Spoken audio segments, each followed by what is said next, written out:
मैं भी कह रहा हूँ, मैं भी सेकुलर था, लेकिन जैसे ही राम मंदिर का फैसला आया हमें लगा कि कोई हमारे लिए भी करने वाला आ गया। कौन करने वाला? आप कह रहे हैं पहले सेकुलर थे? हाँ बिल्कुल सेकुलर था, मैं बोल रहा हूँ। आप सेकुलर नहीं है? डंके की चोट पे आप सेकुलर नहीं है? नहीं है, बिल्कुल नहीं है। भजन गा के लड़वाओ सब। चलिए बिल्कुल नहीं लड़वाओ। अब ये ओपन होता है, आज तक अब ये ओपन होता है। आप अपने धर्म और गायकी का प्रयोग सिर्फ नफरत के लिए करते हैं। बिल्कुल नहीं करते। सिर्फ नफरत के लिए करते हो। मोदी के एजेंट हो, भाजपा के एजेंट हो, बिके हुए हो। दोस्तों, नास्तिक लिब्रांडू विवेकवा कन्हैया मित्तल को बहुत कुछ बोल गया। इसको कन्हैया जी के भजनों से बहुत दिक्कत है, यहां तक कि इसने कन्हैया मित्तल को मोदी और योगी का एजेंट बता दिया। लेकिन फिर जो हुआ वो देखने लायक था। कन्हैया जी ने ऐसे ऐसे जवाब दिए कि लिब्रांडू की आंखें फटी की फटी रह गई। लोगों के बीच में पॉपुलर होने लगे कि आपकी कही हुई बातें, भजन के अतिरिक्त भी जो आप कह रहे थे स्टेज से, वो भी लोग उसी इंटेंसिटी के साथ, शिद्दत के साथ मान रहे थे। तो आपको यह एहसास भी होता गया कि आपकी जिम्मेदारियां और बढ़ रही हैं? बिल्कुल, इसमें कोई दो राय नहीं है। आपका जितना नाम बढ़ता रहता है, जितना आपका कद बढ़ता है, उतनी आपकी जिम्मेवारियां भी बढ़ती है। अगर हमें कोई बात हमारी दुनिया तक पहुंच रही है और वो उस पर अमल कर रहे हैं लोग, तो हमारा सबसे पहले फर्ज बनता है कि हम उन्हें सही दिशा में लेकर जाएं, गलत दिशा में ना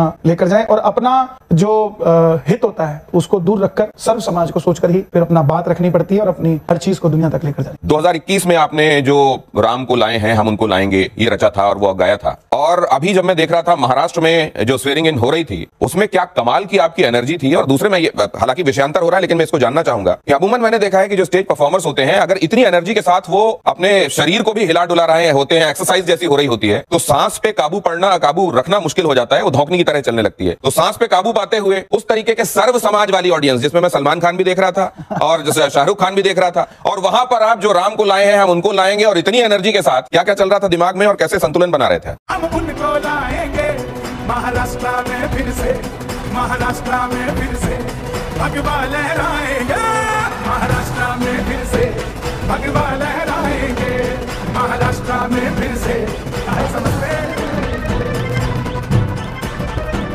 ऊपर से नहीं है राम, अंदर से राम के हैं, ऊपर से नहीं है राम, अंदर से राम के हैं, हिंदू सारे हिंदुओं के, हिंदू सारे। देखिए, मैं बचपन से ऐसे गाता हूँ। आप कोई भी मेरा कार्यक्रम देखेंगे, चाहे मैं कहीं भी कार्यक्रम करता हूँ, तो इसी एनर्जी के साथ करता हूँ। उसमें कोई बड़ी बात नहीं थी कि वो एनर्जी उसी दिन ज्यादा थी, लेकिन हाँ, उस दिन खुशी थी कि हमारे महाराष्ट्र के अंदर सनातनियों ने एक होने का परिचय दिया, और जो नारे पर हमने गाया, बटेंगे तो कटेंगे, उस पर लोगों ने अमल किया, और वो विजय जश्न था हमारा, शपथ ओथ सेरेमनी थी, वहां सब आए थे, वो सब के सब एक ही भगवे के नीचे आकर बैठे थे। तो जो हमने गाया किसी के कटाक्ष के लिए नहीं, कोई एनर्जी किसी को देखकर नहीं आती। भगवान के भजन में वैसे ही बहुत एनर्जी होती है। इंसान जब अपने सुबह की शुरुआत करता है, इसीलिए शिवलिंग पे जल चढ़ाता है कि पूरे दिन मुझ में एनर्जी रहे, और कोई कारण नहीं था।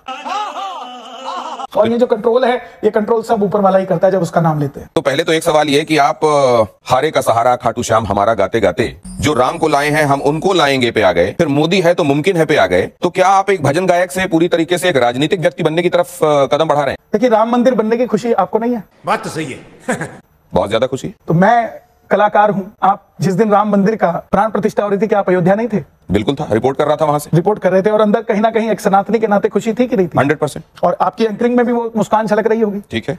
यही मैं भजन गाता हूं। मैं अगर कोई डॉक्टर होता तो मैं मेडिकल की बात करता कि इस कोई ग्राउंड अगर हमारे सामने है तो हम कहते हैं यहाँ हॉस्पिटल बना दो। इंजीनियर होता तो कहते हैं यहाँ कॉलेज बना दो। मैं भजन क्षेत्र से आता हूं। अगर कोई मेरे राम मंदिर को सजा रहा है, कोई मेरी काशी को सजा रहा है, कोई मथुरा सजाने की बात कर रहा है, कोई केदारनाथ जाता है, कोई बद्रीनाथ जाता है, कोई गंगा की सफाई करने की बात करता है, तो उसकी बड़ाई करना धार्मिक मंच पर अगर किसी को गलत लगता है तो मुझे नहीं लगता कि ये वो सही सोच रहा है। तो फिर मोदी है तो मुमकिन है पे आए आप? बिल्कुल, मैं बिल्कुल आया, क्योंकि करोड़ों लोगों ने जिनकी आस्था श्री राम मंदिर में थी और जो चाहते थे कि अयोध्या के राम मंदिर पर फैसला आए, मंदिर बने। मैं भी नहीं मानता था सरकारों को, क्योंकि मैं सोचता था हर इंसान की यही एक नियम है, 2 रोटी उसने कमानी है, कपड़ा और मकान होना चाहिए, यही उसका नियति है। सरकारों से, पॉलिटिकल पार्टी से हमें क्या लेना देना। लेकिन जब हमने देखा 2017 में जब राम मंदिर के लिए आवाज उठी और फैसला आने की तैयारी हो गई और फैसला भी आया, तो कहीं ना कहीं सनातनी जगह उसको समझ आया कोई तो अपना है। कई लोग ये अनुमान लगाने लगे कि मोदी जी का 3rd टर्म उतना मजबूत नहीं रहने वाला जितना 1 और 2nd में हमने देखा है।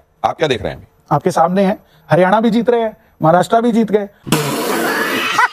और दूसरी बात, जिस तरीके से सारे मिलकर कार्य कर रहे हैं हमारे देश के लिए, सरकार काम कर रही है, इसको आप कोई ढीलापन नहीं कह सकते। आपने जो ये भजन गाया है, जो राम को लाए हैं हम उनको लाएंगे, कई बार मेरे मुंह से भी बेसाख्ता ये निकला है, क्योंकि आपने इतना बढ़िया रचा है। लेकिन अब इसको दूसरे तरीके से आपने एक सवाल उठाया, क्या आपको प्रसन्नता नहीं हुई? मैं बहुत प्रसन्न था। कई बार मेरे जो आंख थी वो अश्रुपूरित थी, मुझको एहसास बाद में हुआ, ये अपने आप होना शुरू हो गया था।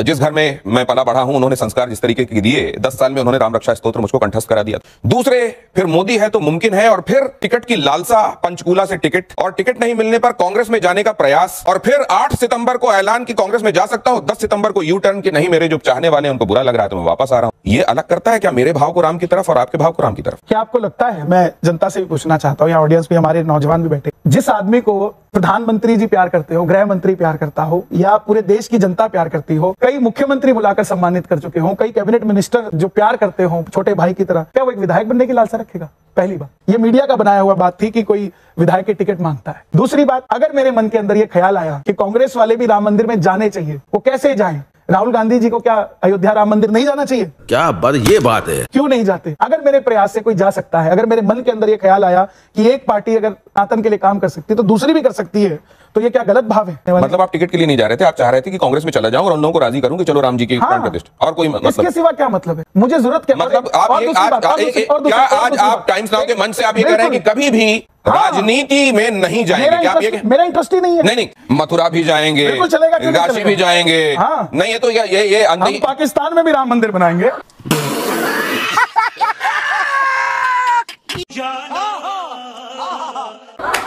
वहां के लिए भी चलेगा। तकलीफ क्या है? जो सच हो रहा है, मैं कोई झूठ गा रहा हूं तो बताइए मुझे। अगर मैंने कोई काल्पनिक चीज बताई हो तो मुझे बताइए। तो कभी टाइम मिलता है आपको कि ये पढ़ लें आप, ये 1991 का वर्शिप एक्ट क्या है, ये क्या कहता है, ये एक्ट क्यों बना था, ये क्या किसी जगह की रिव्यू के लिए ये इसमें इजाजत है या नहीं है? ये वर्शिप जो एक्ट है, प्लेसेस ऑफ वर्शिप एक्ट 1991, हम होने के बाद गाते हैं ना, जब हो जाता है तब गाते हैं। पहले थोड़ी ना गाते हैं। जब सुप्रीम कोर्ट कह देता हाँ मंदिर बना दो, तब हम गा देते हैं। तो अभी मतलब वर्शिप एक्ट एक वकील पढ़े ना, हम तो गायक है साहब, हम क्यों पढ़ेंगे उसको? तो आप ये देख लेते हैं कि सुप्रीम कोर्ट ने ओके कर दिया तो आप गाने बना लें? नहीं, बिल्कुल। तो पाकिस्तान के लिए ओके कर दिया क्या सुप्रीम जब करेगा कह देंगे। अच्छा, आपने पेन तैयार रखी, अभी लिखा नहीं है? कलम भी तैयार है, लिख भी लिया, जैसे करेंगे गा देंगे। वैसे ये इनका एक इंटरव्यू देखते हुए कन्हैया मित्तल का मुझे ये भी पता चला कि कराची में भी खाटू श्याम बाबा का मंदिर है। बिल्कुल, पहली शुरुआत हमने ही करी है। तो आप गए थे वहां? आपने? अभी गया नहीं हूं, मेरे भजन जाते रहते हैं। तो वो व्यक्ति जो ये कहता रहा कि इधर गिर जा या उधर गिर जा, फिर ये क्यों कहने लगा कि सिर्फ उनकी एंट्री है जो कट्टर हिंदू हैं, बाकी लोग अंदर नहीं आएंगे? ये क्या हो गया आपको? मेरे जैसे बहुत सारे लोग हैं जो सेकुलर थे, मैं भी कह रहा हूं, मैं भी सेकुलर था। क्या बात है सर। लेकिन जैसे ही राम मंदिर का फैसला आया, हमें लगा कि कोई हमारे लिए भी करने वाला आ गया। कौन करने वाला आ गया? बिल्कुल, जो देश के अंदर। आप हाँ इधर, अभी आप इधर मुखातिब रहिए, उधर बाद में जाइएगा, नहीं तो बात उधर की। प्लीज प्लीज प्लीज, आ रहा हूं, बस इसके बाद यहीं आ रहा हूं। आप लोग प्लीज नोट कर लीजिएगा, इसके बाद वहीं आ रहा हूं। एक के बाद एक कंट्रोवर्शियल चीजें बोलने, आप सारी चीजों पे जवाब दीजिएगा, आप सारी चीजों, बस 2 मिनट मुझे और दीजिए, मैं आप सबसे मांग रहा हूं 2 मिनट और। बोलिए। हमारे देश के अंदर हमारे देश के अंदर अगर यूपी में योगी ना होते और दिल्ली में मोदी ना होते तो क्या राम मंदिर बन जाता? वो लोग जिन्होंने राम सेवकों पे गोली चलाई, उनकी सरकार होती तो क्या वो राम मंदिर बनाने देते? इनके भजन और सुप्रीम कोर्ट का कोई तो ये आप कह रहे हैं पहले सेकुलर थे? हाँ, बिल्कुल सेकुलर था, मैं बोल रहा हूँ। आप सेकुलर नहीं है? डंके की चोट पे आप सेकुलर नहीं है? नहीं है, बिल्कुल नहीं है। नहीं, भजन गा के लड़वाओ सब। चलिए, बिल्कुल नहीं लड़वाओ दंगे। अब ये ओपन होता है, आज तक अब ये ओपन होता है। आप अपने धर्म और गायकी का प्रयोग सिर्फ नफरत के लिए करते हैं।